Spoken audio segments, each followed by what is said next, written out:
नमस्कार and welcome to my YouTube channel English for all. This is Manish Rai. आज एक बार फिर से प्रस्तुत है वर्ग 12 के बच्चों के लिए very important objective type question series की यह चौथी वीडियो है। इससे पहले आप बच्चों के लिए मैं 3 वीडियोज़ अपलोड कर चुका हूँ। उन 3 वीडियोज़ को देखने के बाद आज की वीडियो को शुरू से अंत तक देखें और यह परखने की कोशिश करें कि आपकी इंटरमीडिएट की तैयारी कैसी है। अगर एक भी प्रश्न का उत्तर देने में आपको तकलीफ़ होती है, इसका मतलब है कि आपको और प्रयत्न और मेहनत और कोशिश की आवश्यकता है। तो बच्चों, जितना ही ज़्यादा कोशिश करोगे उतना ही आपके लिए बेहतर होगा। तो आइए, आज की वीडियो की शुरुआत होती है क्वेश्चन नंबर 1 से। बच्चों, क्वेश्चन नंबर 1 कहता है खाली स्थान is a man of nervous temperament. आपको बताना है कि निम्न में से कौन एक घबराए हुए स्वभाव का व्यक्ति था। जी बच्चों, नर्वस टेम्परामेंट यानी घबराए हुए व्यक्ति का स्वभाव निम्न में से किसका था? नटालिया का था, लुमोव का था, चुबुकोव का था, या इनमें से किसी का नहीं? तो बच्चों, इस प्रश्न के लिए आप अपनी पाठ्य पुस्तक में एंटन चेकोव की रचना ए मैरिज प्रपोजल पढ़िए। जब आप पढ़ेंगे तो पता चलेगा कि लुमोव जो था ना, वह जो था मैन ऑफ नर्वस टेम्परामेंट था, वह घबराया हुआ व्यक्ति था। अतः 1 का बी होगा। और बच्चों, ए मैरिज प्रपोजल को पढ़ने के लिए आप हमारे चैनल पे आइए। वहाँ पे मैंने उस चैप्टर को हिंदी में खूब बढ़िया से एक्सप्लेन किया है। आप उसको देखिए और उस एक्सप्लेनेशन के बारे में अपने सुझाव भी दीजिए। तो बच्चों, क्वेश्चन नंबर 1 का सही जवाब हुआ लुमोव। क्वेश्चन नंबर 2 देखते हैं। Benji left school at the age of. आपको बताना है कि बेंजी जो था ना, वह कितने वर्ष की आयु में विद्यालय छोड़ दिया, यानी कितनी वर्ष की उम्र में उसने पढ़ाई छोड़ दी। ठीक है बच्चों, तो क्वेश्चन नंबर 2 बेंजी के बारे में पूछता है। यह जानने के लिए आप H.E. बेट्स की रचना द अर्थ देखिए। जब अर्थ देखेंगे तो पता चलेगा कि 14 वर्ष की आयु में बेंजी ने पढ़ाई छोड़ दी थी। अतः 2 का ए सही होगा। क्वेश्चन नंबर 3 देखिए बच्चों, लिखा है Martin Luther King junior dislikes discrimination. Discrimination का मतलब होता है बच्चों भेदभाव। अर्थात मार्टिन लूथर किंग जूनियर निम्न में से किस प्रकार के भेदभाव को डिसलाइक करते थे, नापसंद करते थे? कास्ट डिस्क्रिमिनेशन, रिलीजियन डिस्क्रिमिनेशन और रेशियल डिस्क्रिमिनेशन। बच्चों, डिस्क्रिमिनेशन किसी भी नाम पे हो वह बर्दाश्त नहीं करना चाहिए किसी भी व्यक्ति को, और अच्छी बात है भी नहीं। तो यहाँ पे तो सब तो डिस्क्रिमिनेशन कास्ट पे भी होता है, नाम पे, रिलीजन के भी नाम पे होता है, रेस के नाम पे भी होता है। लेकिन जब अपनी पाठ्य पुस्तक पढ़ेंगे ना, आई हैव ए ड्रीम, तो वहाँ पता चलेगा कि Martin Luther King junior dislikes racial discrimination. जी बच्चों, वह रेशियल डिस्क्रिमिनेशन को डिसलाइक करते थे। क्वेश्चन नंबर 4 है Natalia is a girl of खाली स्थान ईयर्स ऑफ एज। आपको बताना है कि नटालिया जो थी ना, वह कितने वर्ष की थी? 25 वर्ष की, 35 वर्ष की, 40 वर्ष की, या 45 वर्ष की? तो जब आप ए मैरिज प्रपोजल पढ़ेंगे ना, तब पता चलेगा कि नटालिया जो थी वह 25 साल की थी। कितने वर्ष की थी? 25 वर्ष की थी। नंबर 5 देखते हैं बच्चों। लिखा है gibbon is associated with. Gibbon एक बहुत बड़े हिस्टोरियन थे, बहुत बड़े इतिहासविद थे। उनका संबंध निम्न में से किससे है? रूस से है, चाइना से है, इंडिया से है, या इटली से है? बच्चों, उनका संबंध इटली से है। किससे है? इटली से है। और इस प्रश्न का जवाब जानने के लिए आप महात्मा गांधी की रचना इंडियन सिविलाइजेशन एंड कल्चर देखें। नंबर 6 आइए बच्चों। लिखा गया European civilisation mean ruin for, यानी यूरोपीय सभ्यता का मतलब रूइन मतलब बर्बादी होगा। यानी किस देश के लोग अगर यूरोप की सभ्यता को अपनाएं तो वे बर्बाद हो जाएंगे? इंडिया के, इंग्लैंड के, इटली के, अमेरिका के। बच्चों, यह कथन महात्मा गांधी का है और इंडियन सिविलाइजेशन एंड कल्चर नामक चैप्टर में महात्मा गांधी ने कहा है कि European civilisation will mean ruin for India. अगर भारत के लोग पश्चिमी सभ्यता को अपनाते हैं तो वह स्वयं को बर्बाद करते हैं। अतः 6 का ए होगा इंडिया। नंबर 7 कहता है doctor Zakir Hussain is an eminent. आपको बताना है कि डॉक्टर जाकिर हुसैन एक इमिनेंट मतलब एक प्रमुख थे। क्या? पॉलिटिशियन, एजुकेशनिस्ट, लीडर या थिंकर? तो बच्चों, जब आप अपनी पाठ्य पुस्तक में भारत इज माई होम पढ़ेंगे ना, तब पता चलेगा कि doctor Zakir Hussain is an eminent educationist. वह एक प्रतिष्ठित शिक्षाविद हैं। क्या है बच्चों? शिक्षाविद थे। कौन? डॉक्टर जाकिर हुसैन। अतः 7 का बी सही होगा। नंबर 8 देखते हैं बच्चों। नंबर 8 कहता है who informed the under secretary about the arrival of Nanu Kaka. यानी आपको बताना है कि नानू काका के आगमन की जानकारी अंडर सेक्रेटरी को किसने दी। जी, नानू काका के आगमन की तैयारी अंडर सेक्रेटरी को किसने दी। यह जानने के लिए बच्चों मनोहर मालगांवकर की रचना ए पिंच ऑफ स्नफ पढ़ें। जब पढ़ेंगे तो पता चलेगा कि माँ ने दी थी। किसने दी थी? माँ ने कहा था अंडर सेक्रेटरी को कि नानू काका आ रहे हैं। अतः 8 का बी सही जवाब होगा, मदर। 9 है बच्चों who calls India the young state of N ancient people.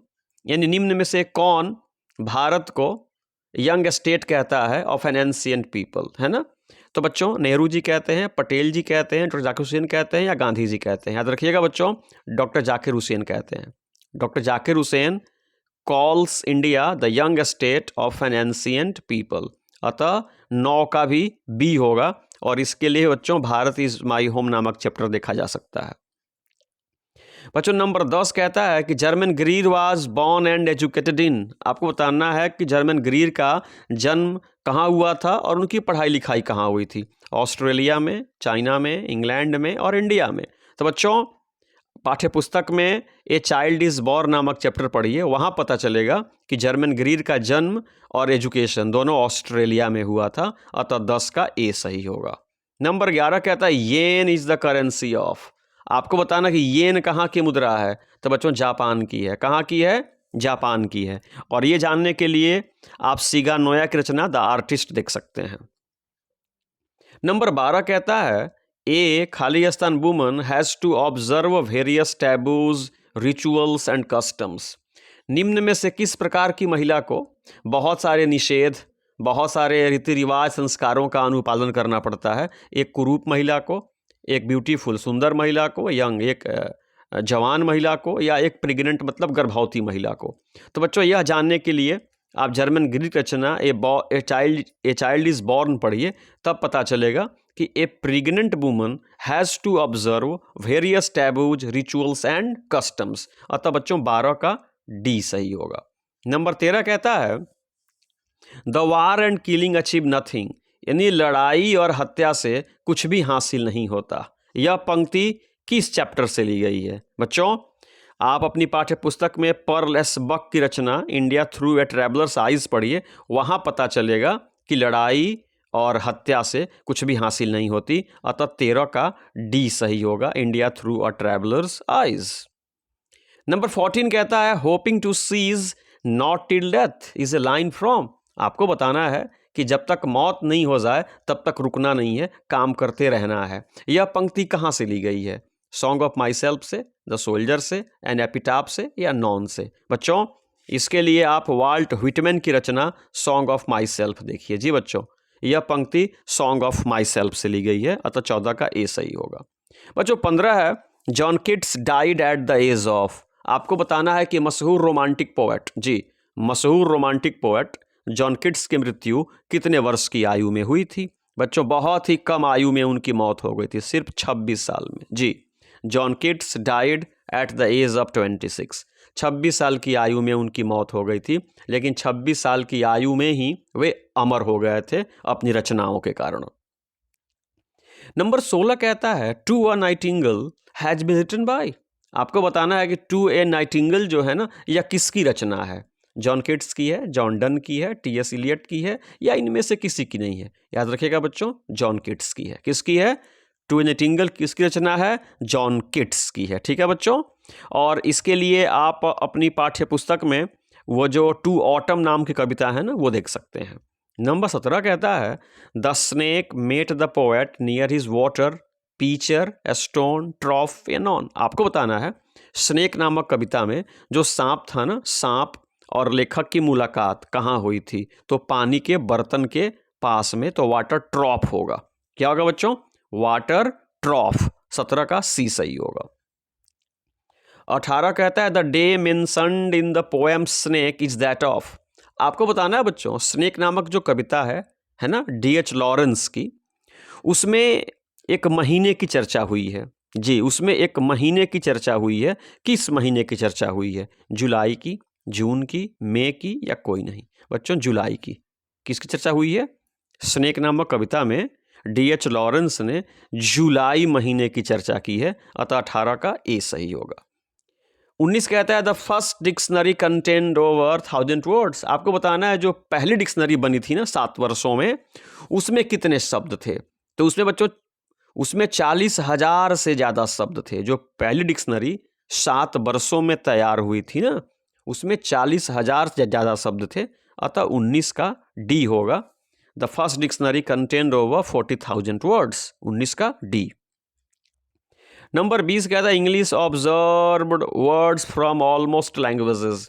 यानी अंग्रेजी जो आज इतनी समृद्ध भाषा बन पड़ी है ना, इसने लगभग कितनी भाषाओं से शब्दों को अपने में शामिल किया? आपका जवाब होगा लगभग 50। जी, लगभग 50 भाषाओं के शब्द अंग्रेजी में शामिल हुए हैं, तब जाकर के अंग्रेजी इतनी समृद्ध हुई है। नंबर 21 कह रहा है the Canterbury Tales is written by. याद रखिएगा बच्चों, कैंटरबरी टेल्स जो है ना, किसकी रचना है? बहुत ही आसान सा आंसर है, चौसर की। किसकी बच्चों? चौसर की रचना है द कैंटरबरी टेल्स, अतः 21 का ए सही होगा। बच्चों 22 कहता है मिडिल इंग्लिश हैज़ डायलेक्ट्स। यानी मिडिल इंग्लिश में कितनी बोलियां थी? जी, मिडिल इंग्लिश में old English, middle English, modern English. इसके लिए आप स्टोरी ऑफ इंग्लिश नामक चैप्टर वो बुक पढ़ेंगे बच्चों, तब पता चलेगा कि मिडिल इंग्लिश में 5 डायलेक्ट्स थी, 5 बोलियां थीं, अतः 22 का ए सही होगा।